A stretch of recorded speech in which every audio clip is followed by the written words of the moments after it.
we are here today with Michael Evan and James Reid, who are the authors of the new fancy schmancy, super exciting satirical fantasy duology?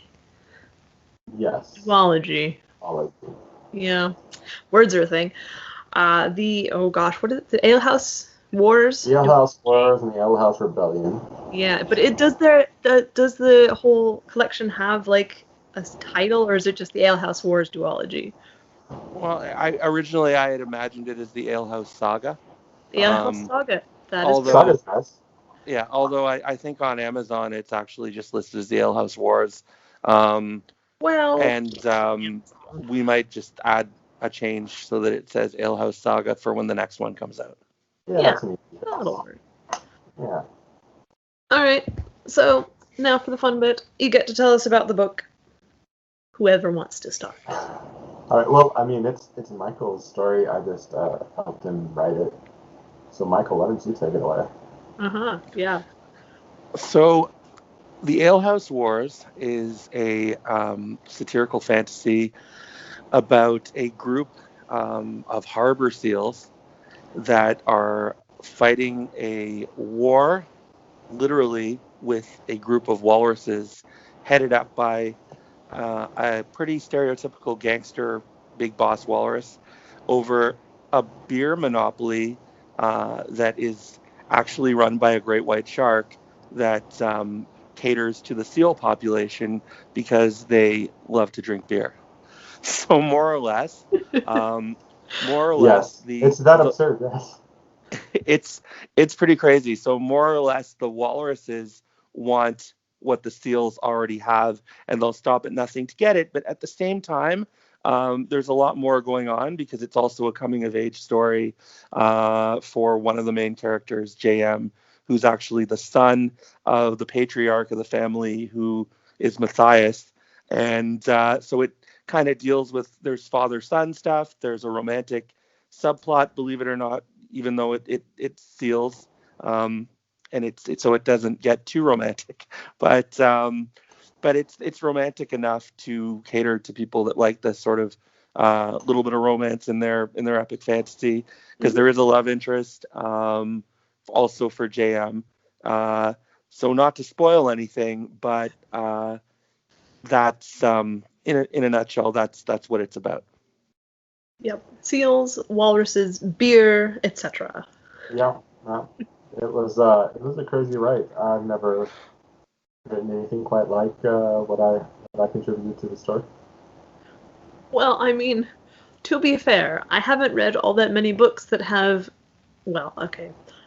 non-humanoid main characters. So, I guess I have to now ask, why in the world seals and walruses? You'd have to ask Michael that one. Walruses were literally just because I thought that they would be really fun to write. The seals were more of it was a little bit of an inside joke between myself and my daughter, who's 8 now. She was, I think, almost 7 at the time. And literally, more or less, it came out of that. And I said to her that if I ever write a book, it's going to have a seal as the main character. And I had originally thought that if I was going to do something like that, it would be a children's book of some kind. But it metamorphosized into something that is very much not a children's book. No, not so much. No, your daughter needs to live a couple more years before she can read it. a few more years. I won't. I'm not letting. My kids are like, we really want it because it came out actually today, and they're like all excited. They're like, oh my God, can we read your book? I'm like, no, I'll maybe read you some parts, and I'll make sure that I read you the clean version, because clean it is definitely not. Not so much. Yeah, no, I remember when Michael first pressed me, he's like, so you don't have a problem like writing a bunch of swear words? I'm like, no, not really. Yeah, well, I mean, it works. It works. It's crazy, but it works. All right, James, now we get to your bits. From what I understand, you wrote a lot of the wham, bam, kabloom sort of bits? I wrote all the sort of fantasy battle stuff. All of it, every Yeah, single bit of the battle stuff was all James. yes, all the battle, all the magic, all the crazy twists and turns. Yeah, that was all me. Michael's outline was they fight, I think is what he just had written down in the outline, and I was like, He had okay. what? Like it's just like they fight and win.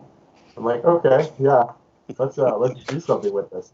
Let's add So some tension. Let's add some reversals. Let's add some twists and turns and the vagaries of everyone's fate and make it exciting. So a little bit of background, just to reiterate. I had the outline for the story for about a year before I even met James and talked to him about coming on board to help me out with it. Mm-hmm. And I knew that I I had the humor side. I had, a few chapters and a really good prologue and a nice interlude. The ending of the story, which I absolutely cannot talk very much about. Spoilers. I had before I even knew that I wanted the story to be about seals and walruses fighting over beer. So I had basically written that ending part and knew that I needed to use it in the book. Mm-hmm.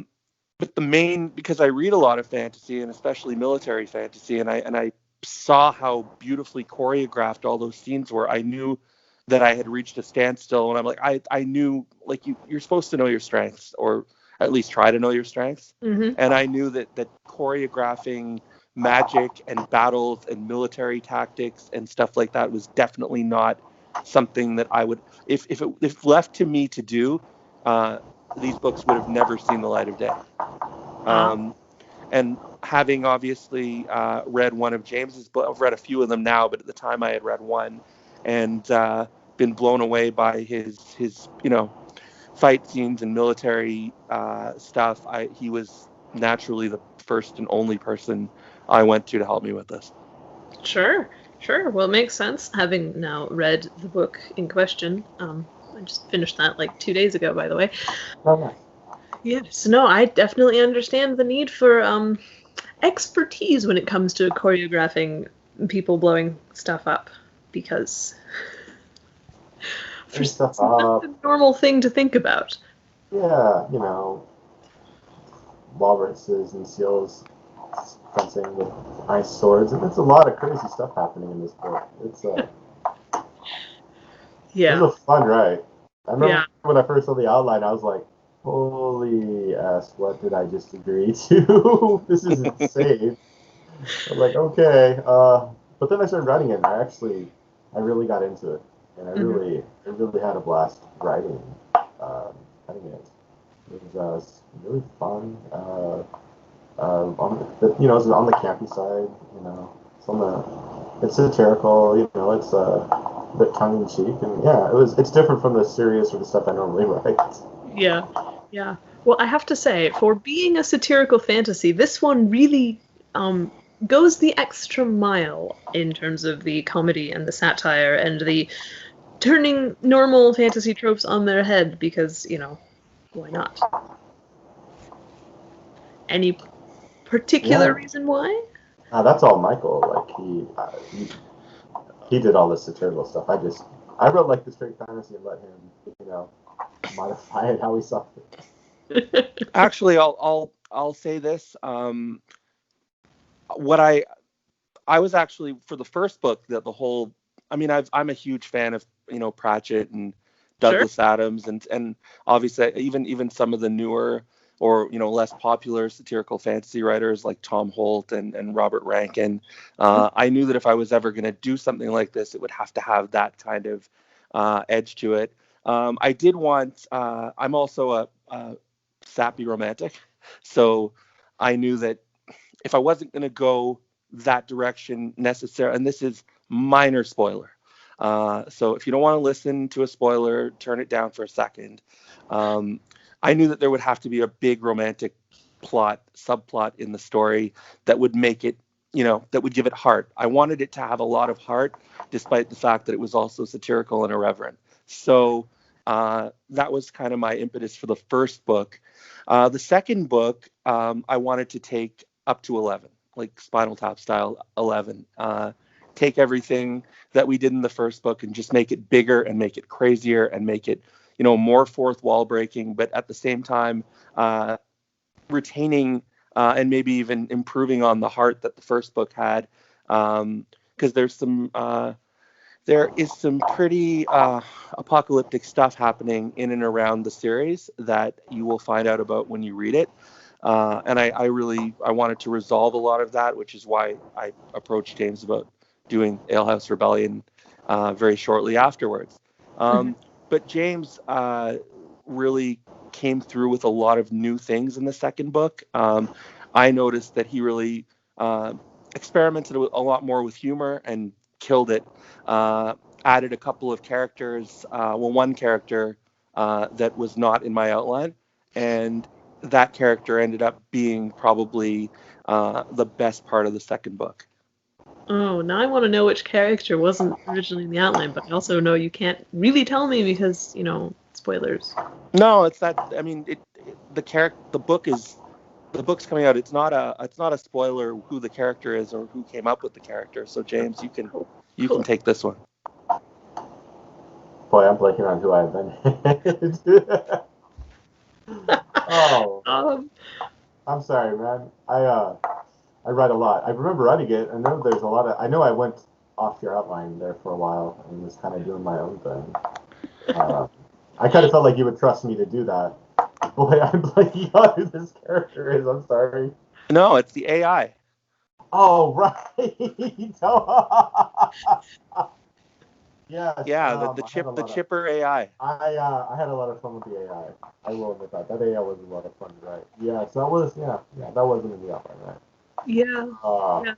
That was so there's a character that is really just a total douchebag, and this AI that James created ends up being like the perfect foil, and like kind of the perfect nemesis to this horrible character. And it was just, I mean, reading it, I've read it a few times because I'm in the process now of editing the second one because it's going to go live in a couple of weeks, October 14th.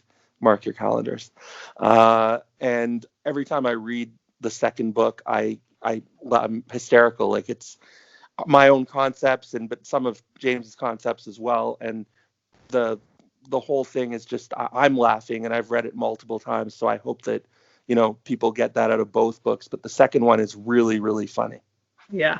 For those who aren't aware, the AI is straight out of the Doors of Douglas Adams. And I mean that literally, the Doors. Yes, definitely Douglas Adams. Definitely fun. Yeah. I was just like, well, what would a company that was afraid of getting sued all the time do with its AI? It would make it very safety conscious. Ooh, yeah. Oops. All right, okay. So, the duology will be complete on the 14th of October because I can do calendars. What's next, or is there going to be a next, or are we going to have to content ourselves with this one glimpse into the world of super satirical, highly entertaining seal fantasy? So I will say this: I have another concept, which I'm actually starting to outline now.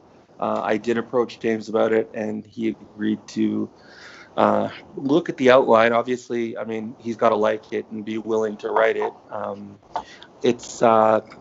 I've already written a prologue, which I actually posted in my fantasy sci-fi focus group not too long ago.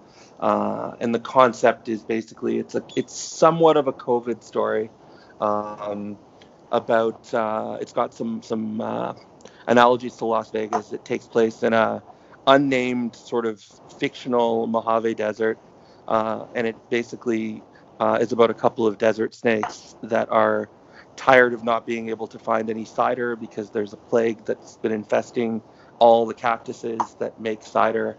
The wife particularly loves cider. The husband wants to find it for her, and they end up discovering a cider that is cactus that apparently is responsible for the cider of legend, and will just go so far as to say that that has more ramifications than just tasting really good and getting you wasted. Yeah.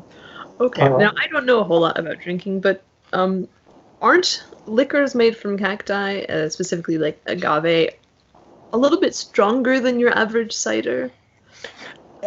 Technically, yes, but because these are desert snakes and because I wanted to at least have something semi-realistic and find something that would actually make a cider, I figured using cactuses was cool. I did a little bit of research on cactus cider and stuff like that. It's really to be taken. Everything's to be taken with a grain of salt, but I mean, it's satirical fantasy. There is much. yeah. But the idea for this one is it's a first person story. I think it's probably a little bit more of a quest story. It's still going to be. I'm hoping it's still funny. Hoping it might even be a little bit more epic. And it's actually based on me running around at the beginning of COVID trying to find cider for my wife because the stores were all sold out of it for like 3 months. And Yeah. I turned that into an epic fantasy quest story. Yeah. Nice. Yeah. COVID is problematic for that, and I keep Definitely. seeing articles, it's gonna get worse. It's gonna get worse. They say, stock up now. Well, I wanted to also show some sides of phase one, like specifically a little bit about Vegas and what Vegas would look like with all the lights off. There's a lot of kind of cool visual analogies that I'm playing around with. There is going to be some talk of humans, or at least what's on the other side of the desert, but it's mostly going to be a pretty small concentration of characters. Sure. All right, James, what bits are you going to be working on? More of the sword play explodey bits for this, or are you going to cause trouble in other areas? That's really up to Michael what he wants me to write. I'm open for writing as much of it as he needs. All right, widespread trouble causing it is then. Yeah, we're still. I mean, it's in the very early outlining phases. I don't think it's going to be nearly as explosive and aerial. I mean, there are villains that fly, so there'll be a little bit of that. But hopefully, in the next month or so, I'll be able to, or a few weeks at least, I'll be able to send a pretty decent outline, and we'll see where it goes. Yeah. Very exciting.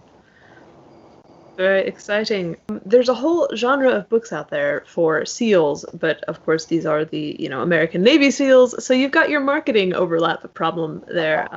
Any solutions? James, what do you think? Oh, if I knew anything about marketing, my books wouldn't be languishing on Amazon. Yeah. Amazon. Yeah. Well, I mean, we at least the covers make it pretty obvious. That's true. You're not going to look at that cover and go like, this is a book about the U.S. Navy SEALs. Yeah. Oh. Especially the second one where you've got that really, just ridiculous looking flying saucer with tusks with a walrus in it. True. It's true. Pretty, yeah. So. What are the advertisements that I'm curious about? Sorry, what was that? It's more the advertisements, all the keywords for the adverts. We're still thinking about it. It's at least for the time being. We have some really amazing reviews from an excellent team of ARC readers. So in the meantime, it's somewhat of a softer launch because it is coming out also through Fallbrand Press, and we're also launching a bunch of other authors' books right now. So I think I want to see what happens naturally, who buys it from some smaller pushes, who reviews it, see how how we do from just getting a bunch of really good reviews, and then we'll figure out stuff like that. But I'm not overly concerned. Yeah, that's all Michael's territory. I just sit in my little cave and write. I mean, to be fair, that is a pretty good job. It's a very good job, yes. Yeah, no, and it's pretty amazing because I looked at the Kindle page count for Alehouse Wars, and it was 90 pages, and I felt like what I wrote, which was way less than what James wrote, felt like a lot to me. Like I was like tired afterwards, and then going in and changing a few things in his sections to throw in a few more jokes, and then James has books that are like close to 1,000 pages, and he churns them out like regularly, and I don't even understand. And they're brilliant, and I don't even understand how anyone can do that because, I get tired from writing like 40 pages. Well, I mean, to be fair, you write a whole lot faster, James, than just about anybody I've talked with. Yeah, 2,500 words an hour is like a slow day. I can get up to 3,000 sometimes, but usually it's somewhere in between there. Yep. The dreams of all of us writers are jealous of you.